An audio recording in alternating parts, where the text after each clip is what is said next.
think about it, it's a little strange we still call these things phones. They still make calls, but really it's become less about hello and more about. But that's actually changing too. Increasingly, when you take out your phone, it's not to make a call, not to type.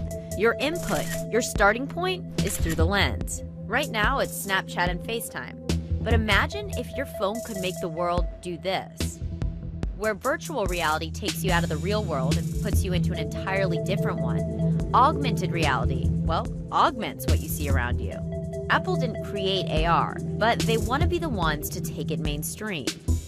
AR is the kind of thing that people have seen in laboratories, kind of like what people want to do in the future, but it hasn't been real, right? Because it's really, really hard to do. We're literally going to take it from this niche in the lab space, and almost overnight, when we ship iOS 11, we're going to make it mainstream. We're going to bring it to hundreds of millions of users through devices they already have in their iPhone and their iPad.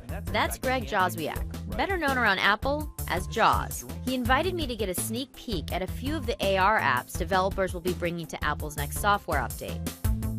The app basically gives you the possibility to place IKEA furniture in your home. We've all been there. Will the couch really fit? Will the color look good in the room? And most of the time, you don't actually know until you try it. Well, IKEA thinks they found a way for you to try it without actually trying it. It's really like it's really there in 3 dimensions. It locks into position and you can walk around it.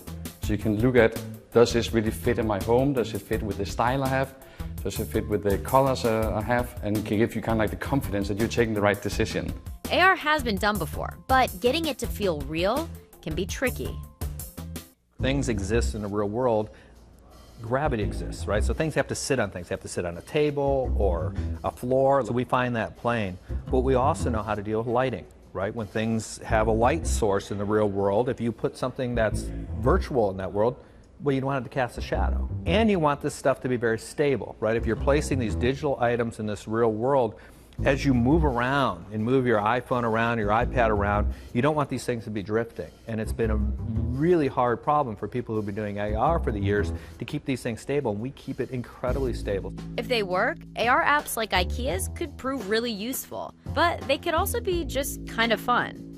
As you feed him more, he gets bigger and bigger, just like the book. So many of us grew up transforming the very hungry caterpillar into a butterfly by turning the pages of the book. Today, the caterpillar story lives on, but it's transforming too.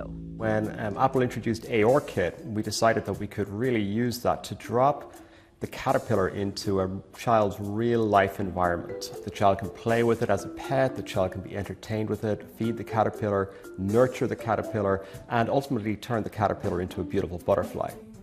Kids believe in magical, invisible worlds, and with ARKit we've been able to provide them with a lens into that world.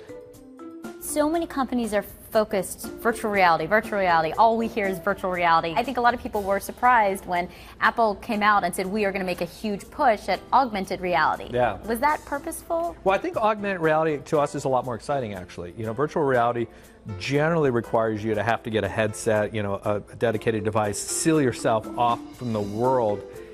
And even though they both have the word reality in it, they're very different, right? Augmented reality, you're in the real world. You're in your living room placing that couch. You're taking the digital assets from the app and placing it in the real world. It's almost the opposite, if you will. We think there's just such broader application of augmented reality. You're a person who's had a front row seat into the future for so many years because you've worked at a company that has changed so much.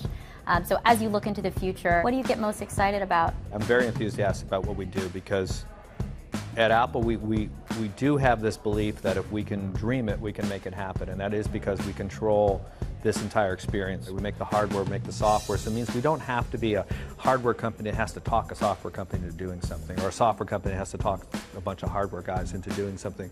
If we can dream it, we can make it real. And ARKit is just a perfect example of that. So when Apple builds the car, augmented reality all around, what's going to happen there? You must be talking about the Lego app that we showed at WWDC, where they showed the augmented reality cars. Right, fair, okay. Yeah, that must be it.